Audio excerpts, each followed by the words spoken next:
I heard her laughter before I saw the video. That same soft, melodic laugh I fell in love with, the one that used to fill our kitchen on Sunday mornings, now echoing from someone else's phone, from a night I hadn't even known she went out. It was my coworker Dan who showed me. "Hey Mark, isn't this your wife?"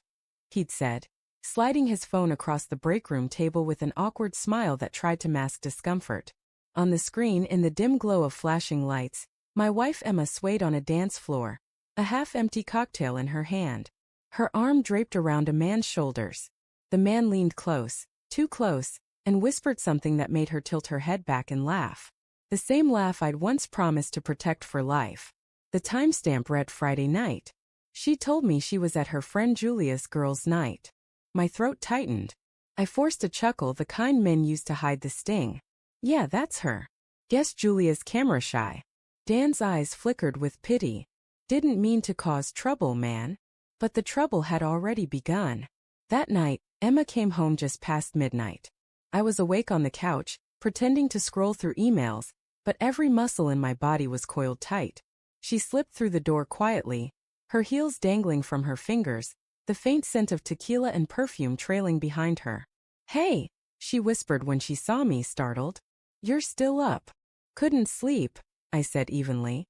She smiled faintly. "You should have called." "I would've." "Where were you?" The question landed like a crack in the silence. She froze. "I told you, I was with Julia."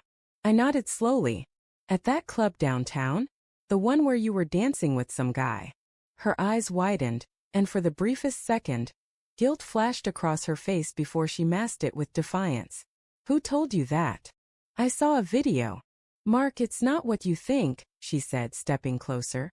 "He's just a friend. Julia knows him. We were just dancing. That's all."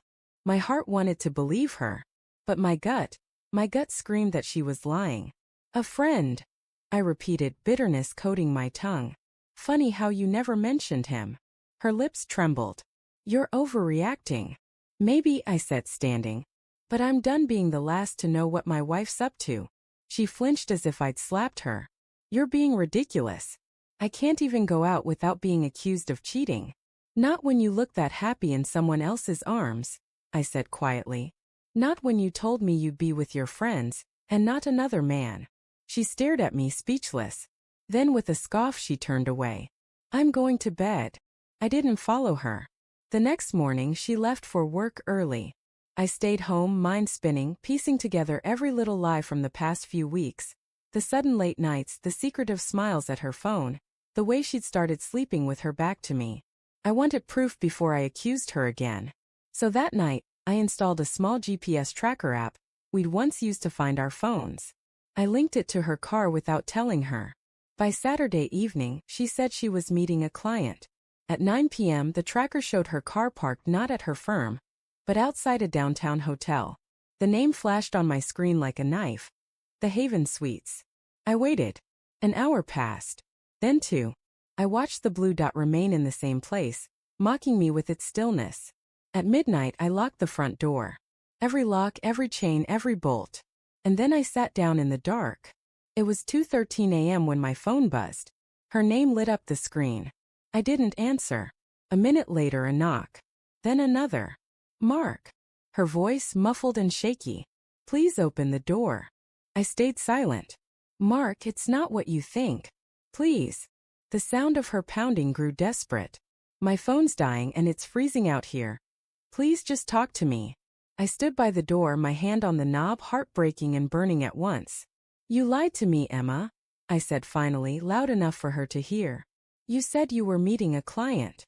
"I was," she cried. "I mean, I was at first. But then some coworkers went out after and her voice cracked. "Please, Mark, I swear I didn't sleep with him." "You expect me to believe that?" I said. "After everything you've hidden?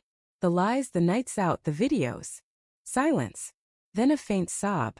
"Please," she whispered, her voice raw now. "I know I messed up. I just wanted to feel alive again. You've been so distant lately, and I didn't know how to reach you. But it didn't mean I stopped loving you." That hit me harder than any confession could. Because deep down I had been distant. I'd been buried in work, chasing promotions, forgetting date nights, forgetting to ask her how her day was. But betrayal doesn't justify betrayal. I needed you to talk to me, not dance with someone else, I said, my voice trembling. I know, she sobbed. Please just open the door. I'll explain everything. I hesitated, and that's when my phone buzzed again. A message notification from an unknown number. I opened it. A photo. Emma and the same man from the video sitting at a bar. His hand resting on her thigh. Her face turned toward him, smiling softly. The caption read, "She's been coming here every week." My chest went cold. I looked through the peephole. She was still there, her makeup smeared, her body trembling. She looked small. Lost. Who is he, Emma? I asked through the door. She went silent. Then, his name's Ryan. He's from my old job. We reconnected a few months ago. The honesty in her voice even now felt like another knife. How long? I whispered. She pressed her forehead against the door. It started as messages, then lunch. Then, I don't even know when it crossed the line. My eyes burned. You could have told me. We could have fixed this.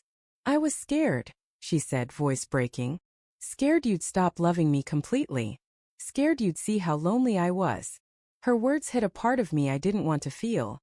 The part that still loved her despite everything. The part that remembered our wedding vows, our laughter, our plans. But love wasn't enough anymore. Not after this. I unlocked the door, but didn't open it. Go to your sister's, I said quietly. Stay there tonight. Mark. Please, I said. I need time. You need to think about what you've done. After a long pause, I heard her footsteps retreat. The sound of her car starting. Then silence. The house felt impossibly empty after she left. Her perfume lingered in the air, her slippers still by the couch, her favorite mug on the counter.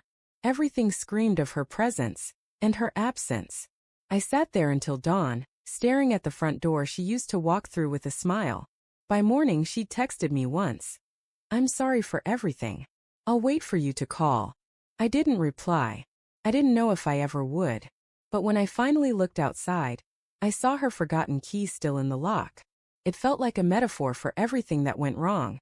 How we'd both kept the door open just enough for love to slip away unnoticed. And as the sun rose over the quiet street, I realized something painful but true. Sometimes, locking someone out isn't about punishment. It's about finally choosing to protect what's left of yourself. Because love can survive distance, anger, even time. But not lies. Not anymore.